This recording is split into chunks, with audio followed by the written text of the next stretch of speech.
Ito ang 106.3 Dance Radio. Dance Radio. Prepare yourself. Ang silid-aralan sa radyo, hatid namin ay makabagong paraan ng pagtuturo at kaalaman. Mapaumaga, tanghali o hapon man yan, ang istasyong magbibigay impormasyon kahit saan man. For something big. Alright, here we go. 106.3 Dance Radio. Doña Aurora National High School, Santa Rita, Aurora, Isabela. This 106.3 DWDR-FM. Physics, Chemistry, Earth Science, Biology, Biochemistry, Environmental Science. These are some branches of science. Science is about a whole lot more than that. And to sum it up, we believe that science is the way of helping the brain grow in finding new knowledge and help us defeat our curiosity and how the world develops and works today. Science. This is your class, and this is science. And now, here is your host for the day.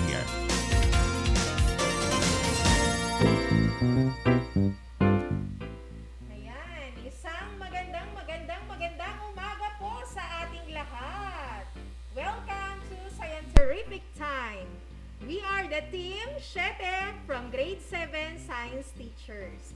Thank you for tuning in and logging in to our station, DWDR-FM 106.3 Dance Radio, where learning is amazing. Okay, yes Ma'am Donna. So, good morning everyone. Okay, so gusto kong batiin ang ating Officer in Charge and Chief Education Supervisor, Dr. Rodrigo V. Pascua. Hello po, sir. Gusto kong ding batiin ang mga head teachers, teaching and non-teaching staff of Doña Aurora National High School. Hello po sa inyong lahat. And special greeting sa mga grade 7 learners. Good morning mga anak. Yes, good morning, Ma'am Tere. Okay, so bago natin umpisahan ang ating discussion, reminders muna sa ating mga estudyante, please follow the safety protocols, para lalong-lalo na sa ating mga activity mamaya. At konting ingat-ingat din po para sa ating activity mamaya. So, today's lesson is all about charging process. So, we have here with us Sir Hector and Ma'am Mirna to help us explain the lesson. Ma'am Mirna? Yes, Ma'am Donna. Amazing morning, everyone. I am your teacher, Mirna Maringana.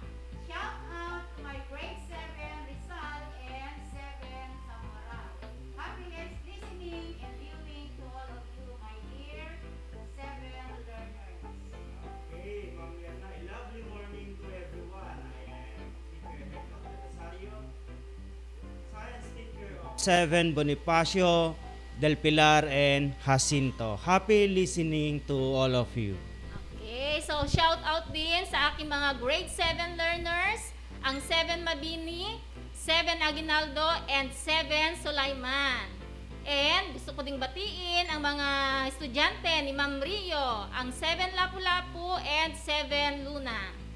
Yes, Ma'am Tere. Shout out din sa aking mga estudyante, ang mga 7 Archimedes, 7 Galileo, and 7 Newton. Shout out din po sa mga estudyante ni Ma'am Erlinda Ramos, ang 7 SPA and 7 SPJ. Okay, so dear grade 7 learners, today you're going to listen to our RBI and watch for the live discussion in Science 7 for Quarter 3, Week 3. Okay, so bali, ito na yung last week natin sa third quarter, Ma'am Donna. Napakabilis. Yes. Okay, so what to expect for today's lesson, Ma'am Mirna? Yes, Ma'am Teresa. At the end of the lesson, the learners are expected to describe the different types of charging process. So, yan po ang magiging topic natin ngayon. about charging process. Okay, so excited ng lahat, maging ang ating mga learners. So, what are we waiting for? Let us now listen to the RBI. It's Scientific scientific time!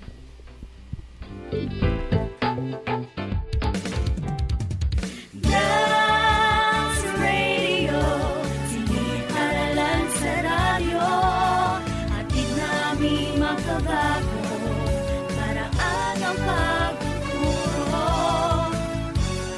Wala nang makakapigil pa.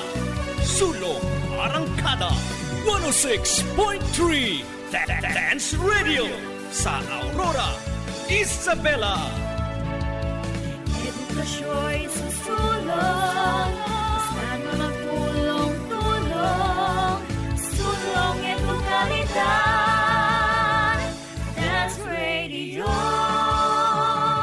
learning is amazing. Physics, chemistry, earth science, biology, biochemistry, environmental science. These are some branches of science. Science is about a whole lot more than that. And to sum it up, we believe that science is a way of helping the brain grow in finding new knowledge and help us defeat our curiosity of how the world develops and works today. Science, science, science. This is your class, and this is science. And now, here is your host for the day.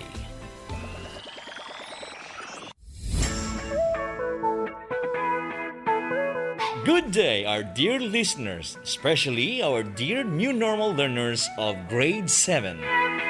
This is your school on the air in science. It's science time! We are glad because you are with us in our alternative delivery mode of education through the use of this radio-based instruction. It is a great privilege that you can join us in fun learning through radio. I am Teacher Dennis, your hosts for today's episode, together with Teacher Riza and Marson, our technical specialist. You are listening to School on the Air, DWDR-FM 106.3 Dance Radio, where learning is amazing. Is amazing. I know you are excited as I am. So get ready, grade 7 learners. Make sure that you are in an area where you feel comfortable and far from noise or any disturbance so that you can be able to listen to this broadcast attentively. At this moment, please get your learning activity sheets on charging process, your pen and notebook. Always remember to take down important concepts that you hear today. I hope you are all set and ready to listen and learn our lesson about charging process. This time, I turn you over to our radio teacher in science, Teacher Riofei Magaway.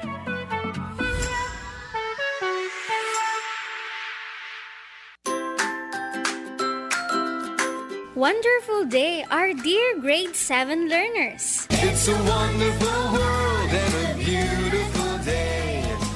I am teacher Riofei Magaway, your radio teacher in science, and I'm with you until we finish our lesson on charging process. Are you ready to start our lesson for today? Yes, ma'am. In your previous lesson, you learned about heat transfer. On that lesson, we discussed that energy can exist in many forms, and heat is one of them. Heat transfer is related to change in temperature or change in the relative hotness or coldness of an object. Whenever there is a temperature difference between two objects, heat transfer occurs. So, what are the three methods of transferring heat? The three methods of transferring heat are conduction, convection, and radiation, ma'am. Very good. How heat is transferred through conduction. In conduction, the heat energy from the object of higher temperature is transferred to the other object of lower temperature through their particles that are close or in contact with each other, ma'am. Precisely. How about convection? Ma'am, convection occurs when heat is transferred through a gas or liquid by the hotter material moving into a cooler area. Exactly. Lastly, how heat is transferred through radiation. Radiation is the transfer of energy from the sun across nearly empty space. Great! You learned a lot in our previous lesson. In this lesson, you are expected to describe the different types of charging processes. We will explain how objects gain energy and being charged. We need also to have a closer look on the particles of atom during charging processes. Most objects are electrically neutral. This means that they have an equal number of positive and negative charges. How can we charge an electrically neutral object? Do you have any idea? None, ma'am. Okay, one more question. Do you know how lightning occurs? Let's find out the answer as we go through our discussion on charging process. In order to charge an electrically neutral object, you have to alter the balance of negative and positive charges. Charging means gaining or losing electron. What are the modes of charging an electrically neutral object? Ma'am, electrically neutral object can be charged in 3 ways. Charging by friction, charging by conduction or contact, and charging by induction. Very good! How can friction charge an object? Friction involves rubbing on material with another, resulting in electrons moving from one surface to another, ma'am.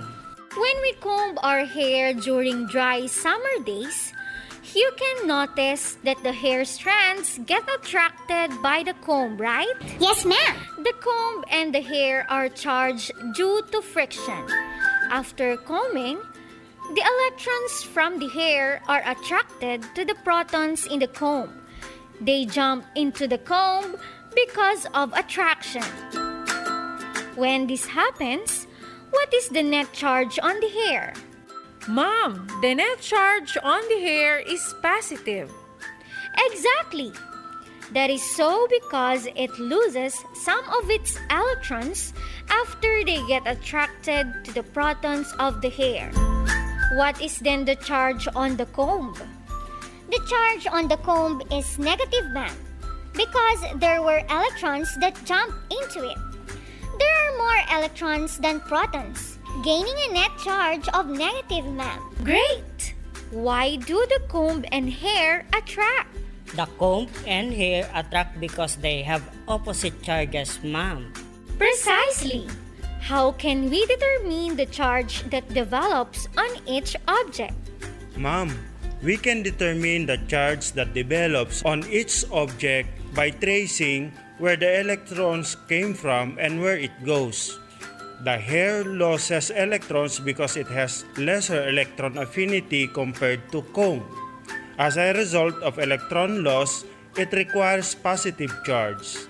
The comb receives electrons coming from the hair because it has a greater electron affinity.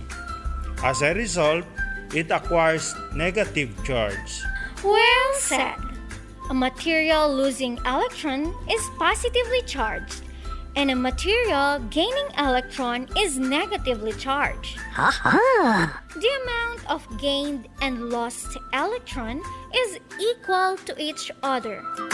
This is stated in the law of conservation of charge.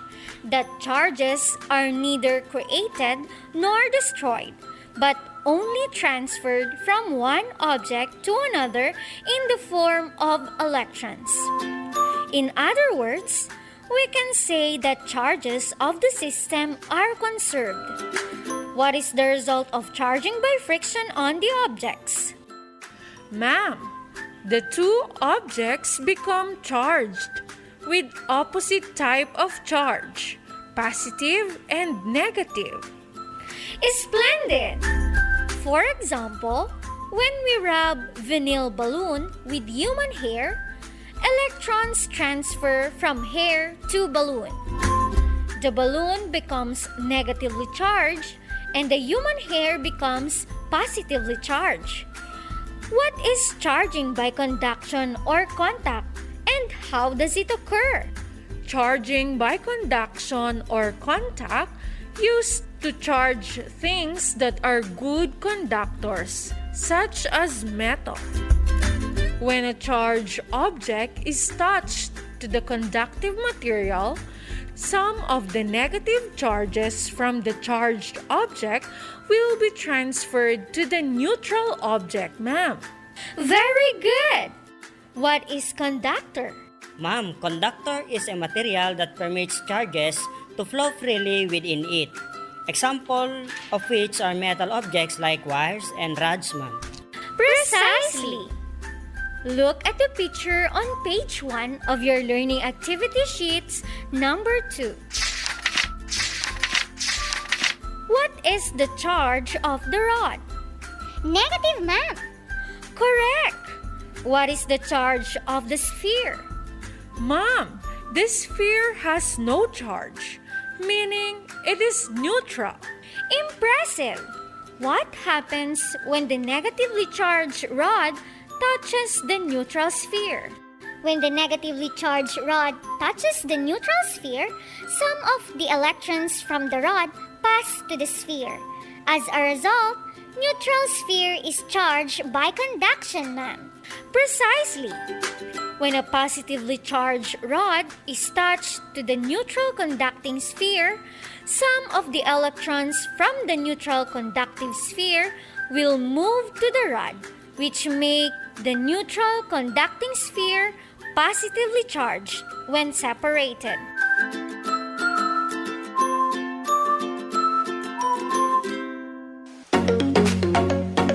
Uy, Pedro! Nagpabakuna ka na ba? Oo naman, Petra. Bakunado na yata to. Dapat ang bawat isa ay mahikayat ng magpabakuna. Bata, matanda, tara na! Tama ka dyan, Pedro. Kung may bakuna, siguradong protektado tayo laban sa virus. Kaya magpapabaksin na rin ako. Tandaan, magpabakuna, siguradong protektado ka. Isang paalala mula sa Tonyong Aurora National High School at ng himpilang ito. It's Science Time! You're listening to Teacher Rio. We're back! Let's continue the discussion. What is charging by induction and how does it occur? Charging by induction involves bringing a positively or negatively charged balloon near a conducting sphere. While positively or negatively charged balloon is held near conducting sphere, a hand is touched to the conducting sphere. Then the hand is pulled away and conducting sphere is observed to be charged, ma'am. Exactly! What is the result of charging by induction on the objects? Ma'am, the result is the charge that conducting sphere acquires is the opposite of the charge, either the positive or negative charge that the balloon have. Great! Look at the picture on your learning activity sheets on page 1, number 3. What are the materials on the picture? A positively charged plate and neutral rod A and rod B conductors, ma'am. Very good. What happens when we place the positively charged plate near them? Ma'am, when we put a positively charged plate near rod A and rod B, it attracts the electrons in the conductors. Electrons move to the left part and protons stays. Thus, when we separate rod A and rod B, they are charged by induction. Rod A is negatively charged and rod B is positively charged. Impressive! Induction also is the process of charging by which lightning occur. So, the question, how does lightning occur, can now be answered. Lightning happens when the negative charges or electrons in the bottom of the cloud are attracted to the positive charges or protons in the ground. You can see flashes of light as the electrons move from the clouds to the grounds or any positively charged object. That means the flashes of lightning that you see are actually uncountable number of jumping electrons. Is it not amazing? Yes, it is, ma'am. It's amazing! We're done with the lesson. I'll check you up if you are keeping the track of activities today. Now open your learning activity sheets on page 2. What are we going to do in activity 1? Ma'am, activity 1 is titled Match Us. We match for the description in column A with the items in column B. We write the letter of our choice in the box provided for before column A. We use a separate sheet of paper for our answers. Next, what should we do in activity 2? Ma'am, activity 2 is titled Which of Us? We read each item carefully, then write on the space before each item the letter that corresponds to our best answer. We use a separate sheet of paper for our answers. How about activity 3 on page 3 of your learning activity sheet? Ma'am, activity 3 is titled Fill Me In. We fill each blank with the most appropriate word. We write our answers on a separate sheet of paper. How about activity 4? Activity 4 is titled Tell Me If I'm Right or Wrong. We write true if the statement is correct. If it is incorrect, we change the underlined word with the appropriate word.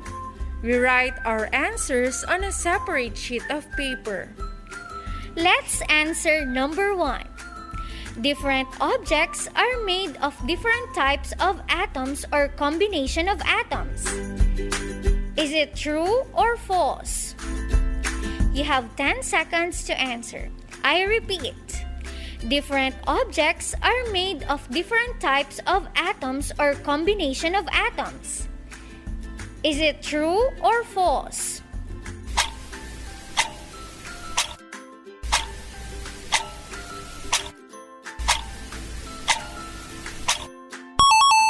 Ma'am, the correct answer is true.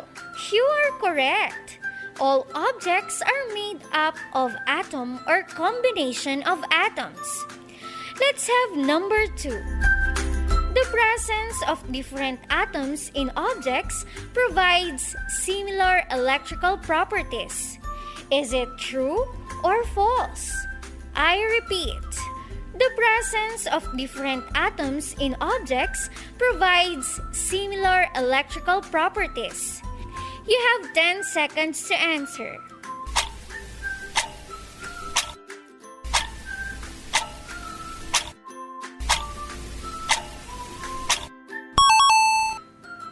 Ma'am, the correct answer is false.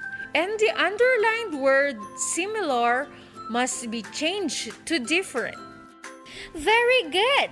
The presence of different atoms in objects provides different electrical properties.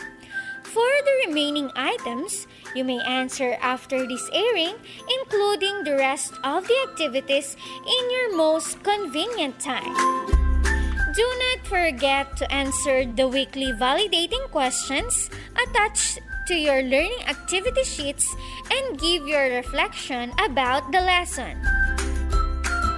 Somebody has to sum up the lesson now. May I try, ma'am? Yes, my dear. Ma'am, charging means gaining or losing electron.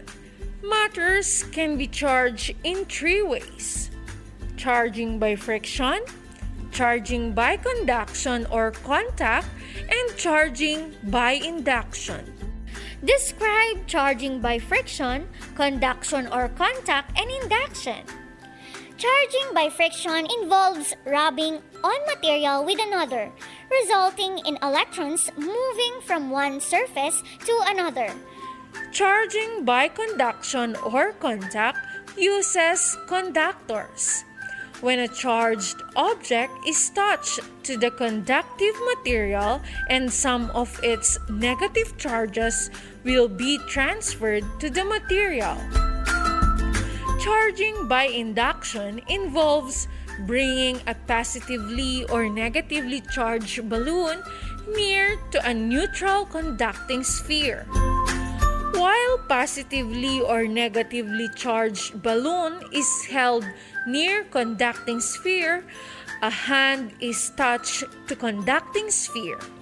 Then the hand is pulled away and conducting sphere is observed to be charged, ma'am. Exactly. Electricity has many uses in our day-to-day life.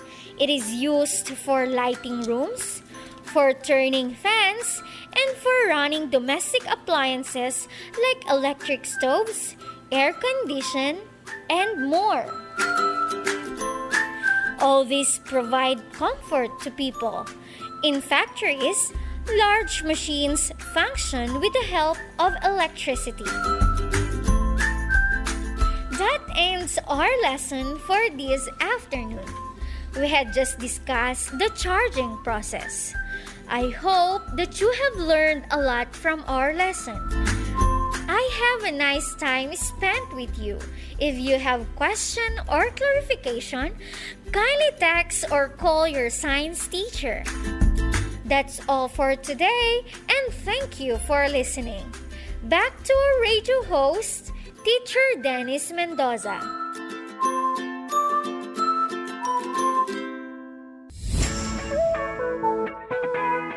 Thank you very much, Teacher Riafe, and also to our dear learners for spending another wonderful day with us. I hope your learnings today has made a significant difference in your point of view about charging process. I would like to acknowledge the teachers behind this School on the Air lesson. Teacher Riafe Magaway, your radio teacher on the air. Teacher Hector M. Del Rosario, the scriptwriter. Teacher Riza N. Marsan, our technical specialist. Teachers Vicente S. Rodriguez and Joanna Baduan, our language editors.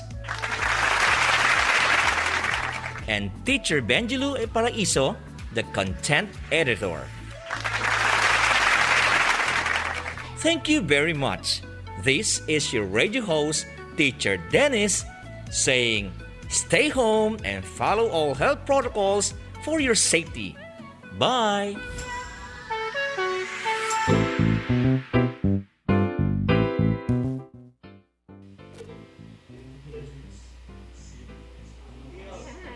Hello, good morning. Once again, we're back. Ayan. Ayan. Inyo pong napakinggan ang ating RBI ngayong araw sa Scientific Time. So, to deepen our understanding about charging process, narito ang mga grade 7 science teachers to further explain the lesson. Okay, yes, Ma'am Donna. But before we will proceed to our lesson, let us see if our grade 7 learners can still remember the topic discussed in the previous lesson. Okay, so dear grade 7 learners, what is our previous topic? So please comment down your answer in our chat box. Yes, so yan, maraming active, very active ngayon ang ating mga grade 7 learners. Okay, may mga nagko-comment na ba, Ma'am Donna? Ayan, kino-comment pa lang naman nila yung kanilang mga Section. section. Parang Ayan. nahuli. Medyo nahuli yung pagdating ng sa kanila. Ayan, so tignan natin. Ano ulit yung tanong mo, Ma'am Tere? Okay, so what is our previous topic? Oo nga, ano nga ba? Ano nga ba ang topic natin Ano last ba yung week? ating, That is for Ayun. week 2, Ma'am Donna, Meron diba? na nag-comment, ma'am, from Felerita Annabel Acopido. So, characteristics of sound waves. Ayan ang Okay. kanyang sagot. Tama ba siya, ma'am? Yes, Ma'am Donna. So, tignan natin. May mga iba pa bang comment? Ayan, tignan natin. Meron pa ba? Ayan, from Mark Padaong, characteristics of light wave. From Liza Orifon, characteristics of sound waves. Sarah Litan, characteristics of sound waves. Sanjiro, characteristics of sound waves. Ayun, yan yung mga sumagot, Ma'am Tere. Okay, so that only shows, Ma'am Donna, na natatandaan pa rin nila ang lesson natin last week. Which is all about waves. And, Ma'am Donna, we concentrated on the characteristics of sound waves. Yes, at dahil dyan, napaka-very good ng ating mga grade 7 learners. So, the topic we discussed last week is all about waves. So, we have here some questions about waves for you learners to answer. Okay, yes. So, tignan natin. So, first question, what are the two classifications of waves? Okay, yan. Paki-comment ang inyong mga sagot. Pakilagay sa comment box. Again, what are the two classifications of waves? Ano daw yung dalawang classification ng waves? Parang meron ako naaalala dyan na. Ano yung dalawang uri o classification ng waves? Okay, hintayin lang natin sa ating comment box. Ang daming nag-heart ngayon. Gising na sila. Ayan. Medyo mahaba siguro. Mahaba kasi yung sagot doon, di ba? Yes, ma'am. So, ulitin lang natin yung tanong. What are the two classifications of waves? Okay, comment down your answer in our chat box. Okay, ayan, ang daming nagko-comment. Hello pala sa ating 60 viewers. Ayan, meron na sumagot. From Princess Prixley Madamba, ang kanyang sagot ay mechanical and electromagnetic wave daw, ma'am. Okay. So, meron pa bang ibang sagot? Siya pa lang naman ang sumasagot. Yung iba, section lang nilalagay. Ayan. So, tama ba yung sagot ni Princess, ma'am? Princess Madamba. Ayan, meron pa pala. Si Mark Anthony, Mark Alwin pala. Mark Alwin Padao. Mechanical and electromagnetic wave ang kanyang sagot. Okay, so meron din si Jelay Tamayo. Mechanical and electromagnetic waves din ang kanyang sagot. Pati na rin si Rian Dizon. Mechanical and electromagnetic waves. Ayan. So, ano mga ba ang sagot, ma'am? Okay, correct. So, the correct answer is mechanical and electromagnetic waves. So, those are the two classification of waves. Okay. So, yan. Okay. So, next, meron tayong ulit tanong, Ma'am Tere. Okay. So, Ma'am Mirna. Okay, salamat mga learners. Talaga naman ang gagaling ng ating mga grade 7. So, let's have another question, Ma'am Donna and Ma'am Teresa. So, ito yung tanong, differentiate mechanical wave from electromagnetic wave. Okay, yes. Okay. Ano nga bang pagkakaiba ng mechanical wave and electromagnetic wave, Ma'am Donna? Oo, ano nga bang pinagkaiba nila? Pero siguro yung sumasagot dyan, yung spelling. Magkaiba yung spelling nila, ma'am. May mga philosophy na, di ba? Okay. So again, what are the... Pakiulit nga, Ma'am Teresa, yung question natin. Yes, so differentiate mechanical wave and electromagnetic wave. Okay, ano nga The ba two ang classification of pinagkaiba? waves. So, anong pagkakaiba?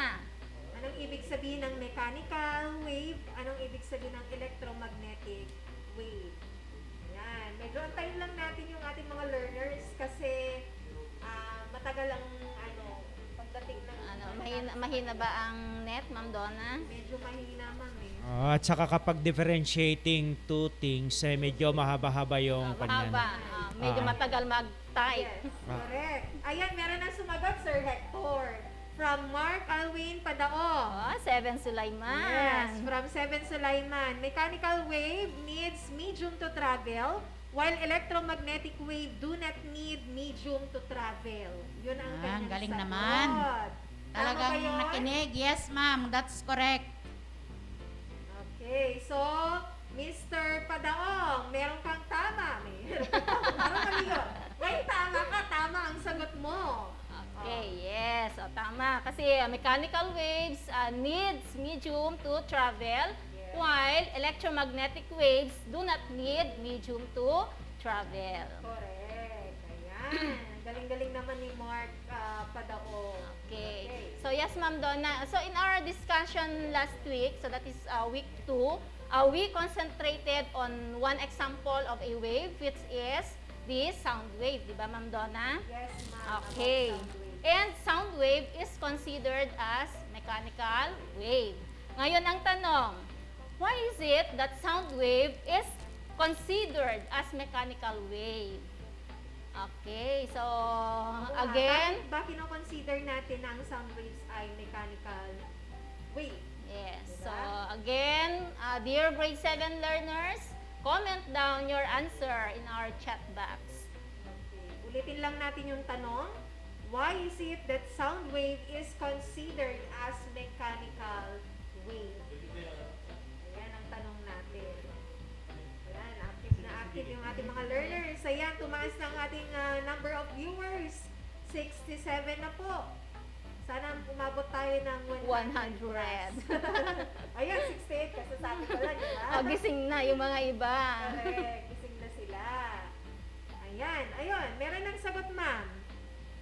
From Felerita Annabel Acupido. Oh, very active Ang si sagot Felerita. niya. Ano yung tanong mo, ma'am? Pakibasa mo nga ulit. Why is it that sound wave is considered as mechanical wave? Ito ang kanyang sagot. Because it needs medium to travel. And that is correct. Okay, ang galing naman ni Peribel. Okay. Now, why do sound waves travel fastest in solid and slowest in gases? But before you answer that, my dear learners, let's have a recall about the structure of atom. Si Rector, Okay, so nakikita ninyo mga anak yung structure ng atom? Ayan, meron siyang parang lights. Yes. Ayan. Medyo Okay. delay lang dun sa ating ma'am, sa ating Facebook Live. Nakikita Alright, so we all know that atom is the smallest particle of an element. And atom consists of subatomic particles. We have the proton, electron, and neutron. Wherein proton is the positively charged particle of an atom. So ito ay meron siyang positive sign.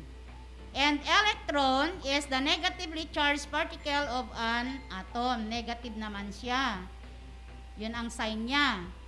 And neutron is the neutrally charged particle of an atom. So it's not a positive or it's not negative. So it's neutral or zero charge. So parang sa mathematics ito sa rector. Yes, ma'am. Dun sa sign numbers, di ba? Meron siyang positive at negative.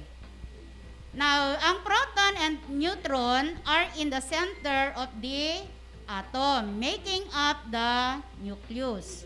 So makikita natin sa gitna, no? Ang proton at neutron.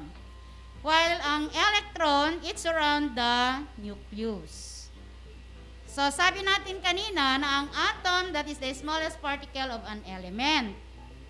Ang molecule naman, that is the smallest particle of matter, di ba? Ngayon, ang matter, ang molecule, we have 3 phases.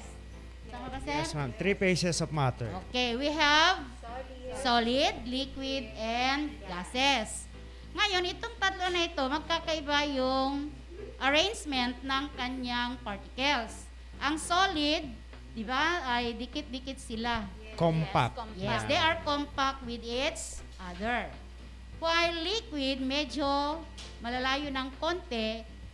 May konting spaces. Yes, kung i-compare natin sa liquid. At ang gases, they are far apart from each other. Yes, ma'am. So, balikan natin ang ating tanong, mga learners. Ang tanong kanina, ano na yung tanong kanina sa rector? Why do sound Okay, why do sound waves travel fastest in solid and slowest in gases? Okay, so mga anak, paki-chat na yung paki-comment na ninyo yung answer ninyo sa ating chat box. Key in your answer in the comment box. Yes. So kung nakinig kayo kanina doon sa sinabi ni ma'am kanina, ma-identify nyo o ma-analyze nyo na nandoon na rin yung sagot sa tanong mo, ma'am. Yes, sir. Ayan. Medyo mahaba yung itatype nila. Oo nga. Ang tanong kasi, why do sound waves travel fastest in solid and slowest in gases? Okay, so hats yung question. Oo nga, bakit nga pala Why? mas mabilis ang pag-travel ng sound waves sa solid kesa sa gas? Slowest sa gas, ma'am, no? Yes. Yes. Ayan, ano kaya ang ayan. Medyo delay lang tayo sa ating Please key in your answer. Medyo mahaba-haba kasi ang kanilang sagot dyan. Yes. Kasi mag-explain sila, ma'am. Gaya ng sinabi ni Ma'am Mirna kanina, pagdating sa particles ng solid, ang particles ng solid ay dikit-dikit. Pagdating sa liquid, medyo layo. Pagdating sa gases, medyo malayo na talaga sila sa isa't isa, di ba? Ayan, meron ng sumagot, ma'am. From 7 Galileo, Mark Norwin Edroso. Ito ang kanyang sagot, ma'am. Because the molecules of a solid is compact, while the molecules of a gas are far apart from each other. Tama ba yung sagot niya, Sir Hector? Tama, ma'am. Tumpak yun. May kaugnayan yung arrangement ng molecules ng medium doon sa ability ng medium na yun na mag-transfer ng sound wave. Ayan, meron pang sumagot, sir. Si- Pwede ka pa bang basahin? Yes, si Yes, Sarah ma'am. Litan. Ayan, Sarah Litan. Sige, Ma'am Yes. Tere. Okay, so ang sagot naman ni Sarah Litan, because solid have molecules that are closer together, which makes it easier for sound to travel faster. While gas have molecules that are apart from each other. Okay, so tama din si Sarah Lee ng 7 Newton. Yes, talaga namang nakaka-inspire ang ating mga grade 7 learners. Ayan, very active. Gising na gising. So, it only shows that our learners are now ready for our next lesson, which is all about charging process. Sir Hector, may tanong ako. Yes, ma'am. Ano yun, ma'am? Sigurado ka? Sige. Sigurado. Okay. So, bakit kailangan nating mag-charge? Mag-charge. Bakit kailangan natin mag-charge? Alam mo, Ma'am Donna, napakahalaga yung pag-charge.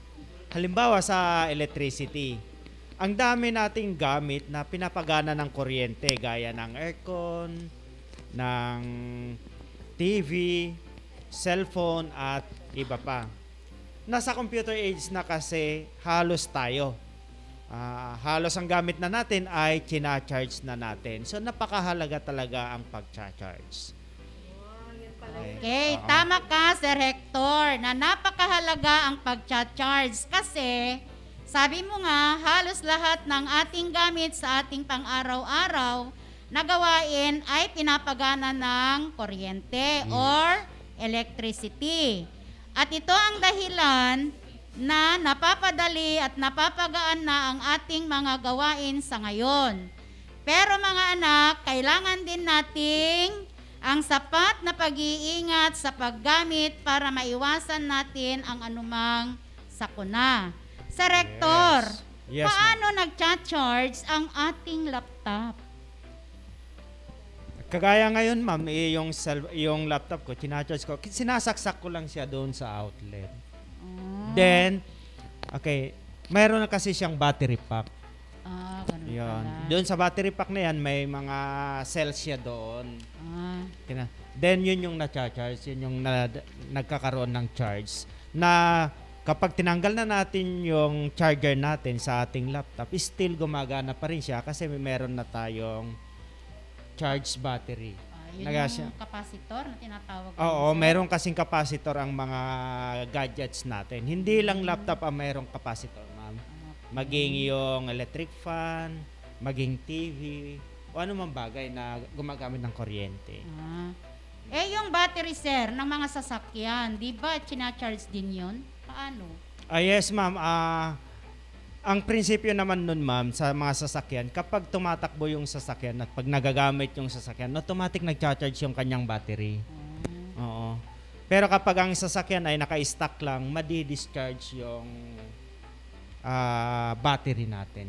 So, kailangan, pag may sasakyan, kailangan palaging ginagamit yan para still working yung battery natin.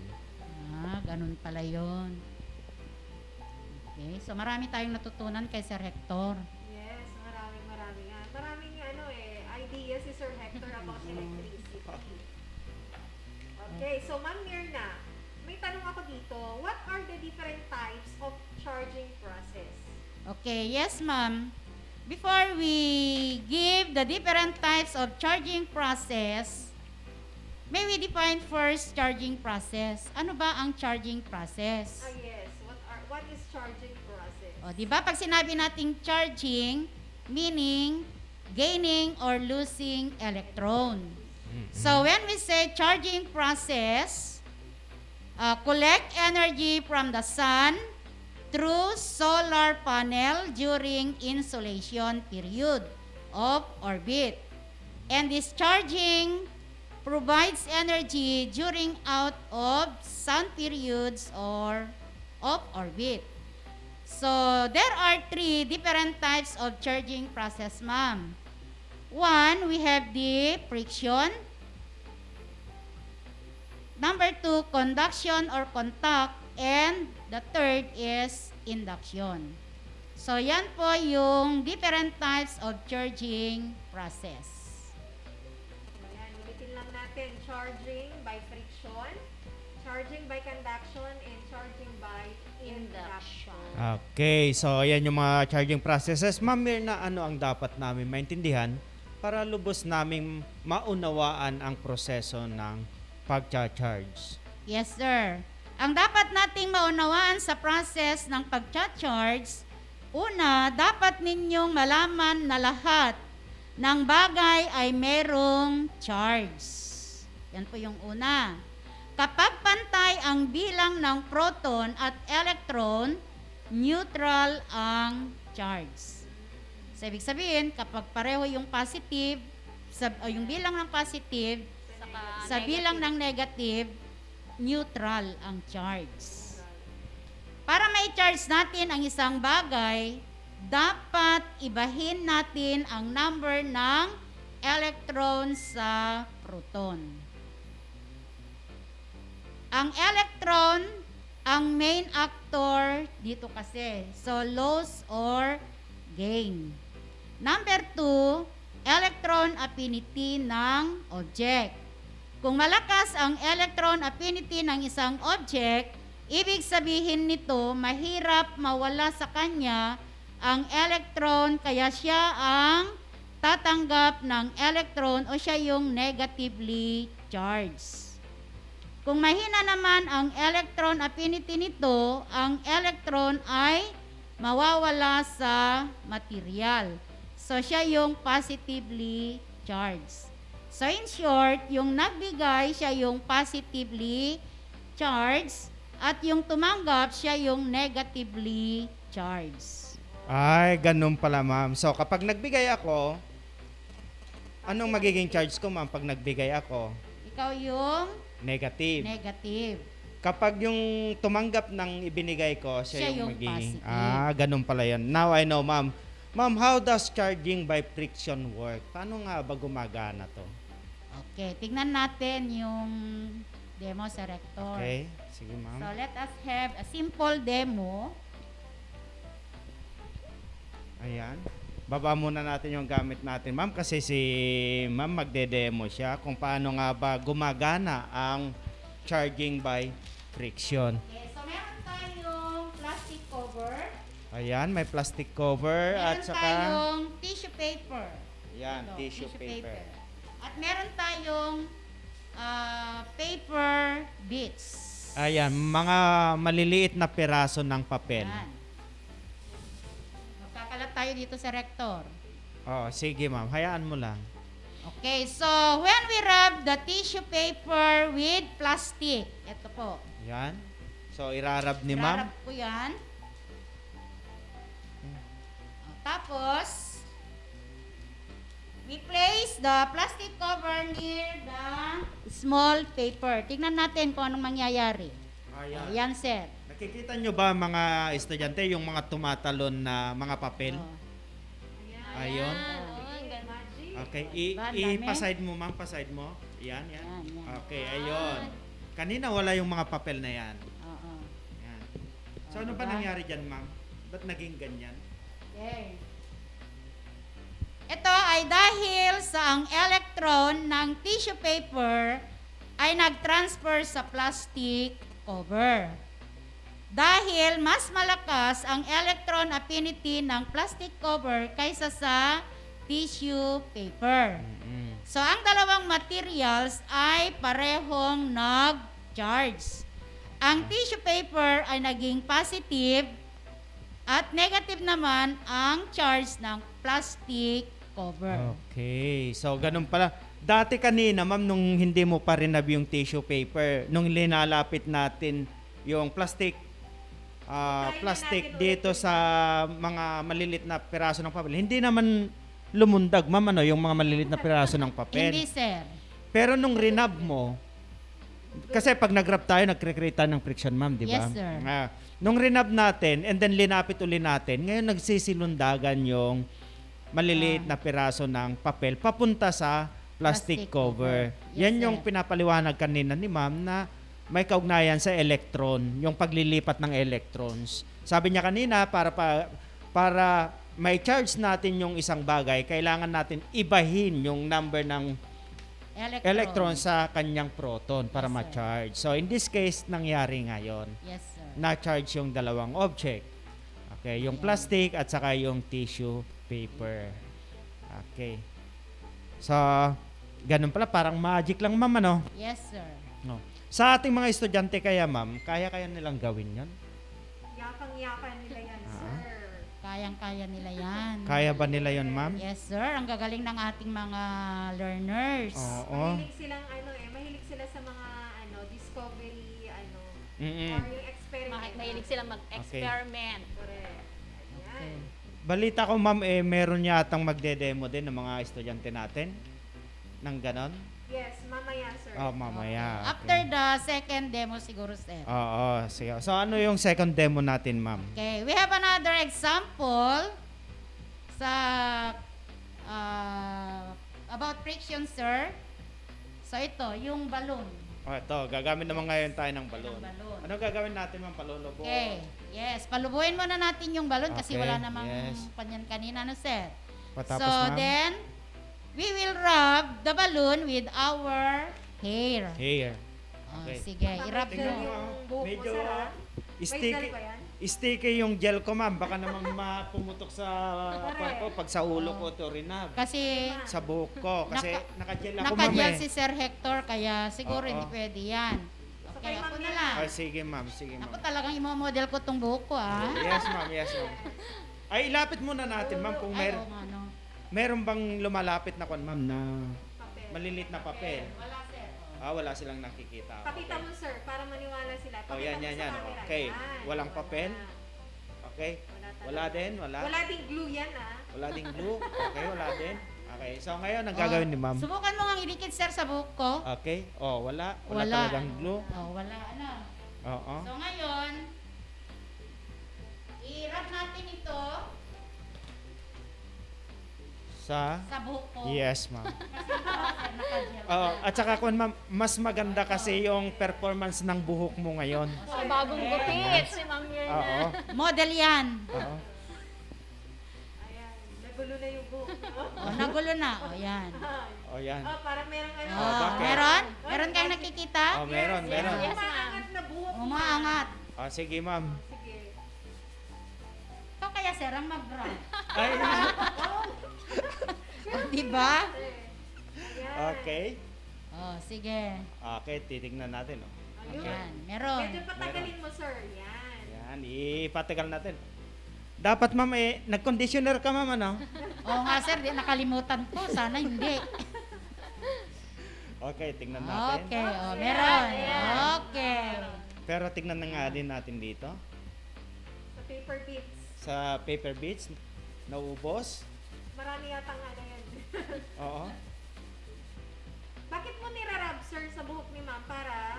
Sinacharge ko, ma'am, di ba? Sabi natin, pag rinab mo, that is one way of charging an object. Ayan, sinacharge ka siya. Okay. Oh, so Ma'am yan. Donna, which one is charged positive and which one is charged negative? I think, ma'am, the balloon will be charged negative and the hair will be charged positive. Wow, ang galing naman, ma'am. Ma'am Donna, how did you know that balloon is charged negative and hair is charged positive? Yes, ma'am. Magaling ko manghula, no? Okay, pakita natin yung Electron Affinity table. So, yan. Makikita natin sa table yung most electron-loving. Aba, pati naman ang electron, nagmamahal. Oh, yes. And least electron-loving. Ano bang ibig sabihin nun? So, simply looking at the table of materials arranged according to their electron affinity. So, as we go from bottom to top on the table, the electron affinity increases. So, yan. Number 1 dyan yung Teflon. Sinusundan ng vinyl. And then, yung least electron-loving or least ang electron affinity is the acetate. And then, yung Rabbit. pinaka-dulo ay yung rabbit fur. Yung balahibo. Balahibo. ng rabbit. Oo. Yan. So, as we- ibig sabihin, Ma'am Donna, yan sa table na yan, nakikita natin that the farther the materials are from each other in the series, the stronger is the electrical force of attraction. Yes. Okay. Galing Okay, talaga so- ni Ma'am Mirna. Yes. So, amazing talaga ang discussion natin. Talagang natututo tayo, Ma'am Donna. Correct. Ang dami nating natututunan. Lalo ng ating mga learners, Yes. diba? Lalo na kapag tinapos nila ang ating live discussion. Yes. Oo. Okay. Ngayon naman, bigyan naman natin ng pagkakataon ng ating mga learners na magbigay ng iba pang halimbawa. Ayan, tignan nga natin. Sir Mark, meron na ba naka-join sa ating Zoom kanina? Ayan, sino yan, sir? Si? Jaika May or Ayan, si pass. Jaika May. Hello, Jaika May. Hello, Jaika. Naririnig mo kami na? Nakamute ba siya, sir? Hindi. Hello, Jaika. Ay, medyo mahina ang signal sa kanila. Ayun lang. Ang ganda kasi ng ano niya, magde-demo siya ng another example ng charging process. But this time, siya yung magde-decide kung ano yung kanya gagamitin Yes, niya. siya ang gumawa niya na siya ang dumiskarte, siya naghanap ng materials. Oo. Yan. So, hello, Jaika. Connecting pa rin, sir. Connecting. Ayan, medyo mahina Okay, ang signal. connecting Try daw. natin tawagan na lang. Si Tawagan na Jaika. lang, Ma'am Donna. Try natin. Ito yung number niya. Medyo ano Wait lang, medyo mahina kasi talaga ang signal natin. Oo, ulan. Ayan. Tignan nga natin. 09. Okay, ito. Ready na. Tawagan ka na lang namin, Jaika, kasi connecting ka sa Zoom.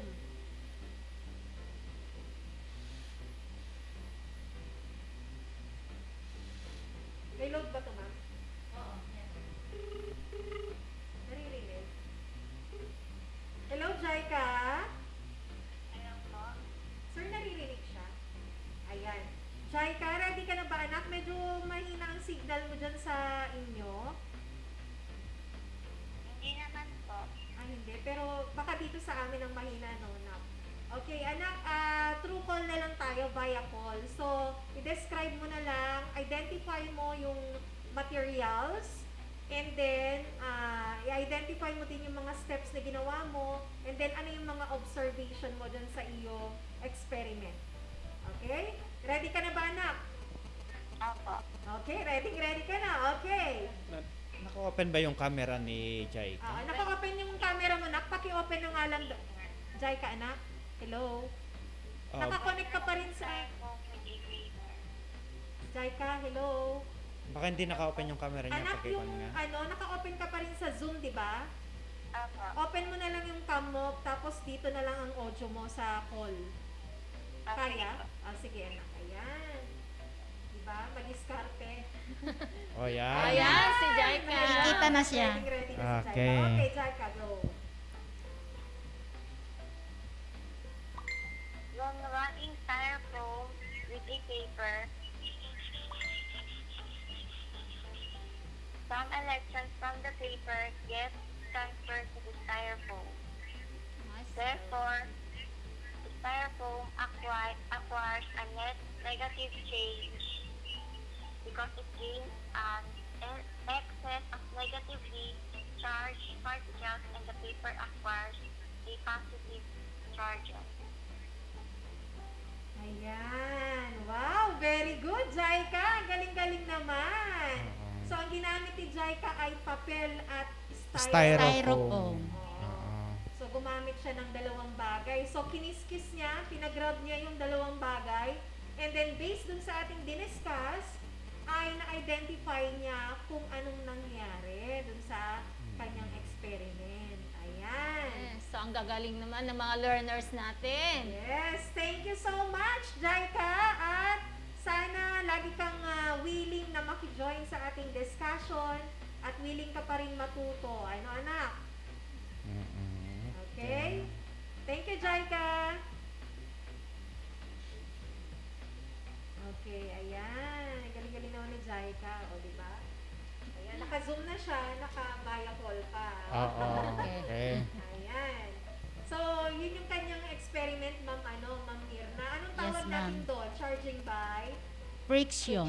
Okay, charging by friction. At saka Kasi, sa- nag-grab siya ng Yes. dalawang object. Okay. So, As- nagkaroon ng doon. Okay. So, kapag ginagamit natin yung charging by friction, two objects ang na-charge. Kung ano yung dalawang bagay na pinag-grab mo, silang dalawa ang ma-charge. Kaya sila na-attract. Pagkatapos ang mangyayari doon, yung charge ng isa ay opposite doon sa isa. Kung magiging positive yung isa negative. Pero dalawa sila na na-charge. Kaya sila na-attract sa each other. Yes. Kasi, ano nga sabi natin kanina? Unlike charges, Attract each other. and like charges, Repel. Ayan. Parang sa ano lang yan? Sa Yes. relationship. Okay. Ang galing ni Jaika. At dahil dyan, makakatanggap siya ng additional points sa kanyang performance mula sa kanyang subject teacher. At ako yun. Si Ma'am Donna yun. Okay, congratulations, Jaika. Yes. Okay. Balik tayo sa ating talakayan. So, kanina pinag-uusapan natin yung tungkol sa charging by friction. Ma'am Mirna, how does charging by conduction naman? Conduction works. Ano Okay. pinagkaiba nito sa charging by friction? Okay, sa charging by conduction, ma'am, it involves touching a charged material A to a neutral material B. O, nakikita natin sa screen. Oo, may dalawa tayong Yes. bilog doon, yung big circle A at saka yung small circle B. B. Okay. So, ito, ang material A yung big, di ba, sir? Yes, ma'am. Siya ay neutral. Tama? Ay charged sa material. Oo. Then, yung Bilog na maliit. bilog na maliit, siya naman yung neutral material. Yes, ma'am. So, as a result, ang charge na natatanggap ng material B ay kapareho ng charge ng material A. Okay, tama ka dyan, ma'am. So, para lalo natin maintindihan, meron tayong video na nagpapakita dyan. Panoorin natin.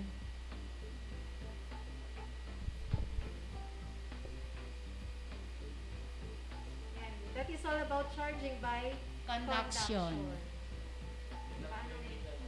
Bakit cannot play media naman na? Okay nga. Actually, ma'am, ang gagamitin natin diyan na material ay yung conductors. Okay. So, ang mangyayari dapat diyan, pinapakita niya yung movement ng electrons from yung charged object na yung A papunta doon sa object B, which is the neutral. Neutral. Oo. Oo. At ang magiging output sana niyan ay kung ano yung charge na meron doon sa object A. Kung positive siya, yung neutral object ay ma-charge din siya positive. Okay. Ganon siya. And then ganon, vice versa din. Kapag ang object A natin ay mayroong charge na negative, pag chinarge natin yan sa pamamagitan ng conduction, yung neutral object ay ma-charge din siya ng negative. So, ang kaibahan nga lang dyan, mas kokonti na yung charge ng original object A kaysa sa object B. Kasi nailipat na Oo, doon lumipat. sa isa. Mas malakas na yung charge nung dating neutral. Okay, ganun lang ang kaibahan yan. But the same charge yung mapupunta sa dalawang objects. Okay, so hindi natin alam bakit kanina nag-play-play to, ngayon naman hindi naman na nag-play-play. Wala bang illustration, sir? Meron tayong illustration dito, ma'am. Tingnan na lang natin. Ayan. Ito yon, yung illustration natin. Ito yung pinag-uusapan natin kanina. Yung big circle, siya yung may charge. In this illustration, ang charge niya is negative. At yung small circle, yung kulay pink, yan yung object B. Yan ay neutral. Okay, so yung arrow doon, it shows the direction of electrons. So, buhat doon sa malaking circle, ang electrons ay papunta sa small circle. Yan. In that case, both objects, yung malaking bilog at saka yung maliit na bilog, ay ma-charge sila at ang kanilang charge ay negative. Yan. On the other hand, ito naman yung isa. Positive naman, sir. Positive naman yung object. So, tignan mo yung movement of electrons, ma'am. Buhat doon sa neutral object. Neutral kasi, di ba sabi mo kanina, ma'am, ang isang object kapag neutral, pantay yung bilang ng electrons niya sa protons niya. Yes, sir. So, ibig sabihin, meron din siyang electron at saka meron din siyang proton. Oo. Kaya ang nangyari ngayon, yung neutral object, siya naman yung nagbigay ng electron doon sa positively charged object. So, sa letter A. So, ang nangyari, naging positive yung neutral object and then positive din yung charge ng big object natin kanina. Ganun yan. Okay. So, so yan yung example 1 and 2 natin. Yes, ma'am. Okay, so balik tayo sa ating mga learners. Okay, so naiintindihan nyo ba, anak, ang konsepto? So, are we ready for the second question? Okay, so ito yung pangalawang tanong. What type of material is used in charging by conduction? Okay, so pwede silang tumawag, Ma'am Donna, or they can send their answer in the chat box. Ulitin ko lang yung tanong. What type of material is used in charging by conduction? So habang hinihintay natin, ma'am, yung sagot ng ating mga learners, i-differentiate lang natin yung charging by friction at saka charging by conduction. Kapag yung charging by friction, pag pinaglapit mo at rinab mo, nagkaroon ng rubbing, that is charging by friction. Pero kapag pinagdikit mo lang at na-charge yung dalawang objects na yun, that is conduction. Pag pinagdikit lang. Okay. Walang rub na Walang rub na mangyayari nangyayari. Walang kiskisan. Okay, so anong gagawin nila? Sasagutin nila yung tanong. Yes, ma'am. So, ito ang ating number. Maaari kayong tumawag sa number na 0926-444-3317. Again, 0926-444-3317. Ayan, para sagutin ang ating tanong. Pakiulit yung tanong, ma'am. Okay, so ulitin ko. So, what type of material is used in charging by conduction? So habang hinihintay uli natin, isa pang kaibahan nito, sa charging by friction, dalawang objects ang na-charge. Sa charging by conduction, yung neutral object ang na-charge kasi dati nang may charge yung isa. Okay, so may nag-comment na ba, Ma'am Donna? May nag-comment na ba? O, pwede nilang i-comment yung kanilang sagot or pwede ring tumawag. Yes. Sige lang. Tignan lang natin. Baka meron ng tumawag. Wala pa rin. Tignan natin sa ating chat box.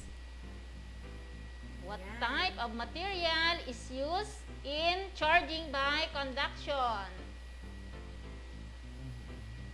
Okay. Wala pa din. Mga section naman So, nila. Kasi. Ma'am Mirna, ano ba yung mga bagay-bagay na dinadaluyan ng kuryente?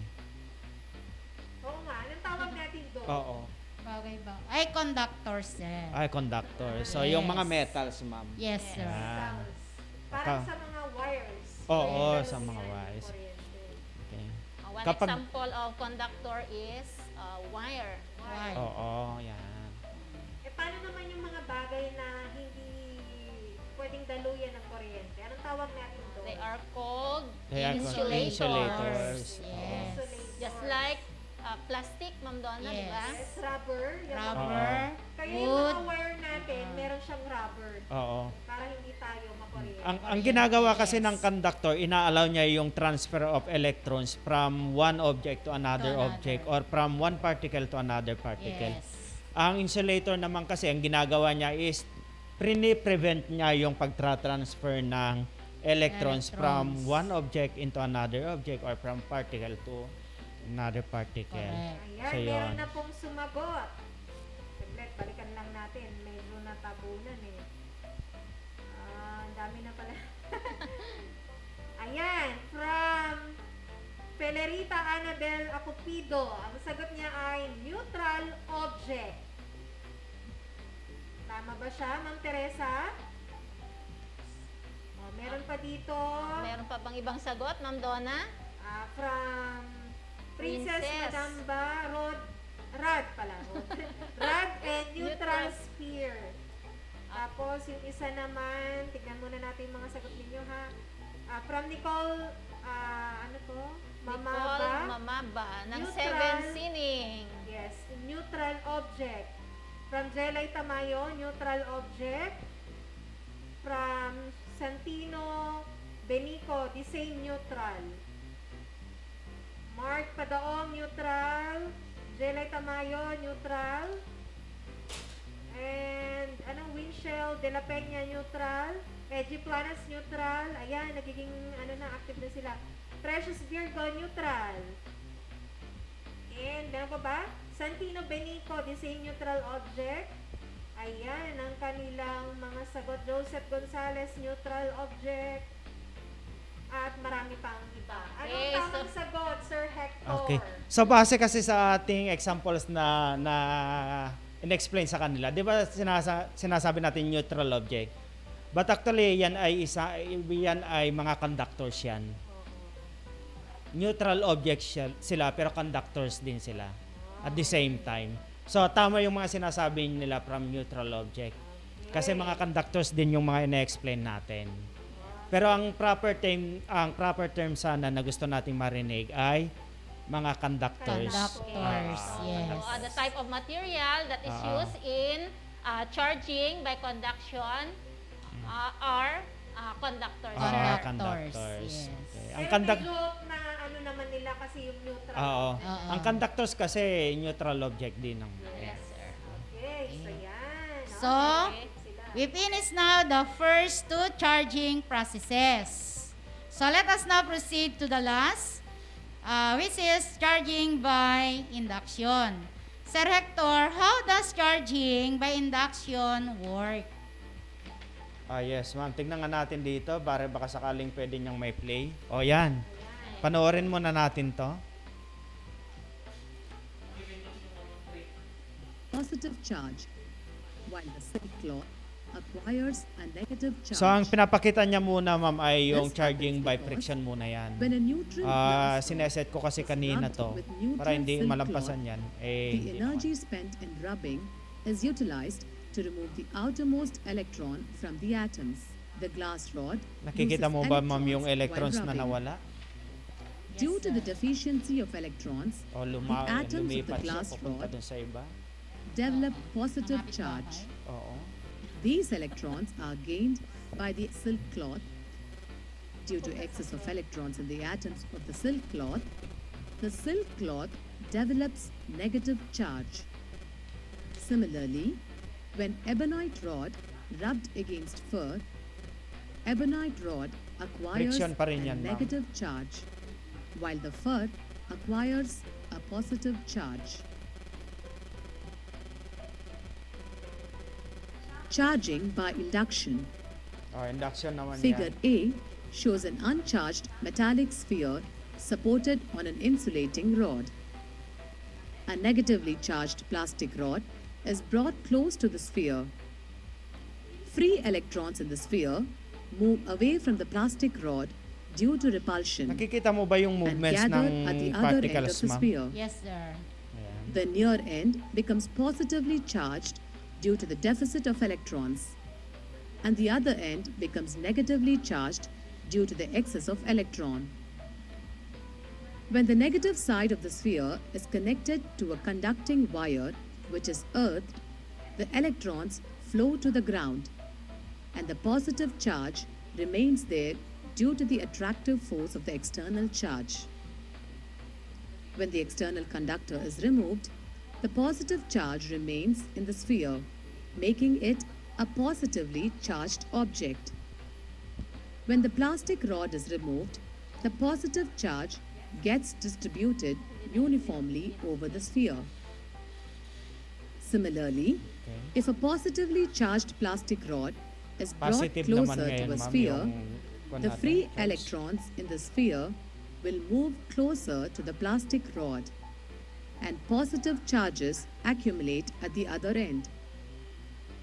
When a conducting wire, which is grounded, is connected to the positive end of the sphere, the free electrons from the earth transfer into the sphere and neutralize all the positive charges. When the conductor is removed, the negative charge remains in the sphere, making it a negatively charged object. When the plastic rod is taken away, the negative charge gets distributed uniformly over the sphere. It is to be noted that charge induced on a neutral body is always opposite to that of the charged body inducing the charge. Okay. Kung mapapansin natin dito, ma'am, mayroon siyang tatlong objects na ginamit. Yes, sir. Yung isa, mayroon siyang charge, either positive or negative. Yung rod na linalapit. Oo. Kung mapapansin nyo, ma'am, hindi niya dinidikit. Linalapit niya lang. Okay. And then, meron tayong isang object din na neutral. Yun yung bilog natin kanina na nakikita. That is neutral object. Bakit siya neutral object? Kasi pantay yung bilang ng positive niya at saka negative niya. Kaya neutral object siya. And then kung napapansin mo rin, ma'am, may isang rod na idinikit.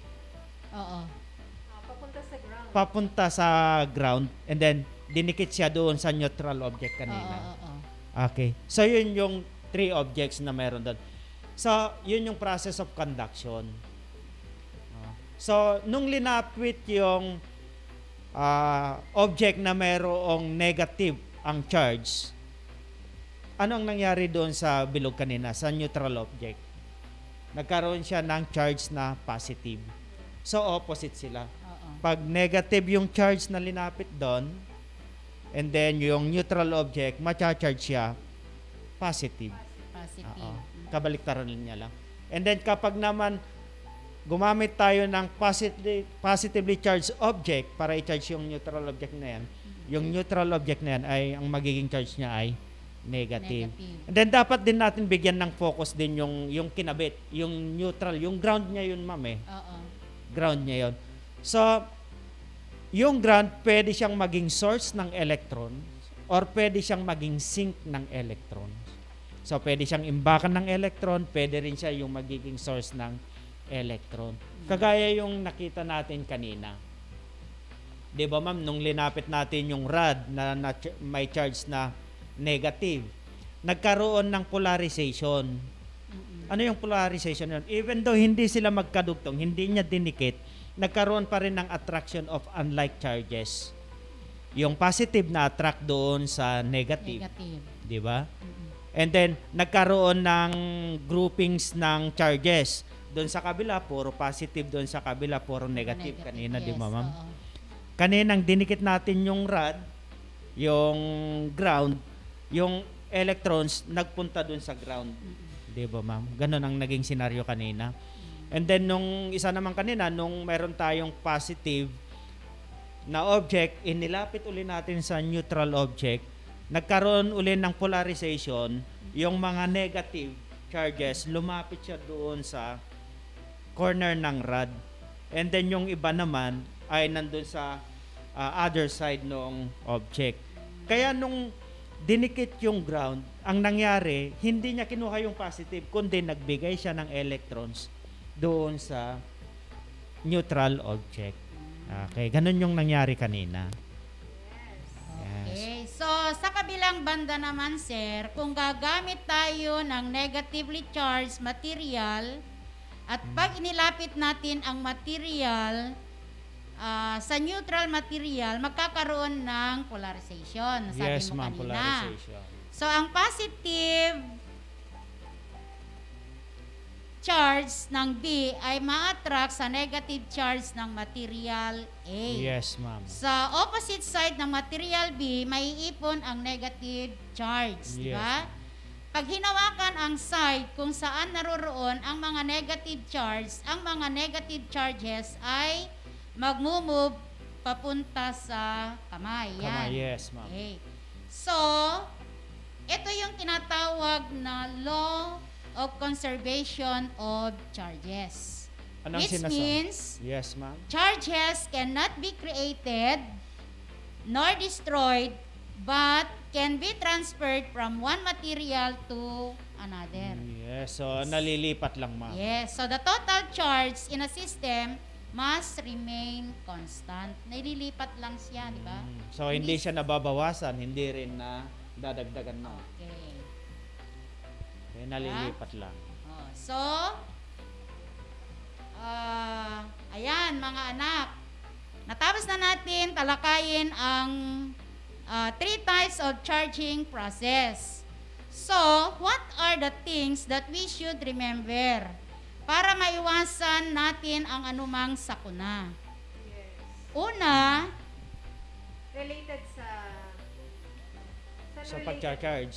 Sa pagcha-charge, o sa electricity, so para maiwasan natin ang sakuna na sabi ko kanina, how to avoid a lightning strike or kidlat.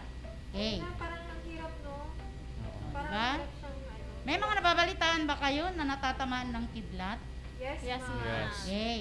So ito ang mga dapat nating iwasan, lalo na kung tayo ay nasa labas, di ba? So non-metallic shelter. Dapat wag tayong gumamit ng may mga metals, lalo na kung tayo ay nasa labas. Yes, ma'am. Alam nyo, naalala ko ito. Ay isang araw, yung ating estudyante, pinauwi ng maaga kasi meron kaming yatang gagawin noon. Nasalubong nila ang malakas na kidlat, tinamaan yung isa, namatay. Actually, marami silang natamaan dyan. Pero isa sa kanila ay namatay dahil meron daw siyang kwentas na yung basyo ng bala. O, di ba? Conductor So, yan. metal. Yes, metal. Metal. Okay, so yan ang dapat nating iwasan.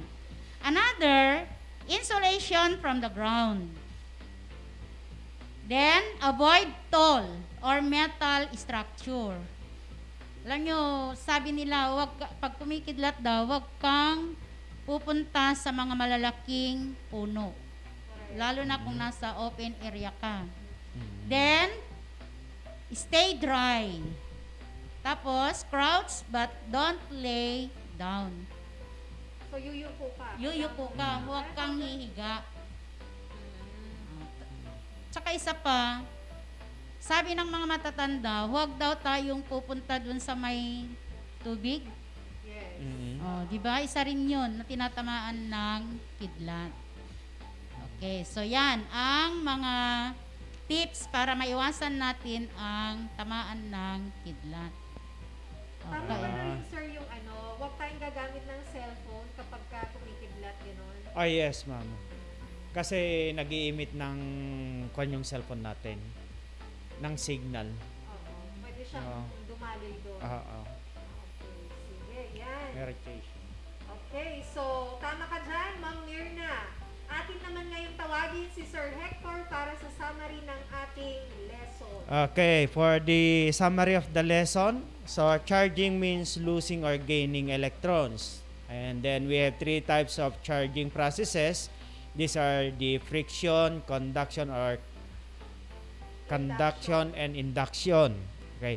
Friction involves bringing the particles of one object in close contact with the particles of a second object and separating them from each other.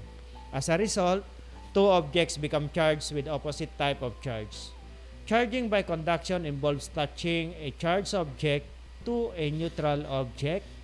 As a result, the charge that object B acquires is the same type of the charge that object A has. Object A keeps the same type of charge but is less charged than before. So charging by induction involves bringing a charged object A near to neutral object B. A third object C is touched to neutral object B.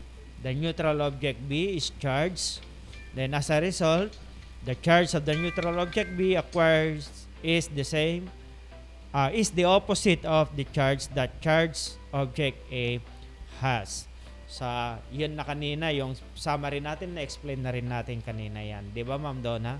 Yes. So, ngayong umaga, muli na naman tayong maraming natutunan o natunghayan sa isa na namang aralin sa Science 7. So, yan. So, this is our last week for the quarter 3, shift 2. Ayan. So, ibig bang sabihin, Ma'am, pag nasa fourth quarter na tayo? Ano, sir? Next week? Yes, Fourth quarter na, sir. Fourth quarter na. At meron na tayong paalala nga pala, pwede ba ako mag-announce, sir? Kunin ko na itong pagkakataon na mag-announce. Oh, yes, Sige, ma'am. Kasi, Mag-iimbita ka na ba, ma'am? yung aming yes-o. So, yung aming yes-o ay merong tinatawag na project piece. So, inaanyayahan ko lahat ng learners na mag-join kayo sa ating project piece. Pakiusap, pakisend yung inyong mga product o yung output ninyo via messenger, pwede na sa akin o kaya kay Ma'am Mirna Enriquez. Ano? So, hinihikayat po namin kayo na mag-participate sa ating project quiz. Ayan. So, yan. So, muli, samahan nyo na naman kami next quarter para sa ating mga bagong aralin. So, yan. Nag-enjoy tayong lahat. Ano? Yes. Diba? Okay. So, muli kaming magbabalik next quarter. Kami ang Team 7. Bye-bye. Thank you, learners. Nag-charge ka na ba, Ma'am Donna? Yes.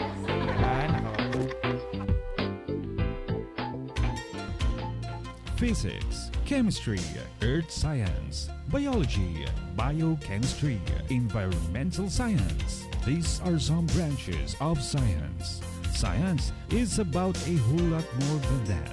And to sum it up, we believe that science is the way of helping the brain grow in finding new knowledge and help us defeat our curiosity and how the world develops and works today.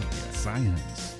This is your class, and this is science. And now, here is your host for the day,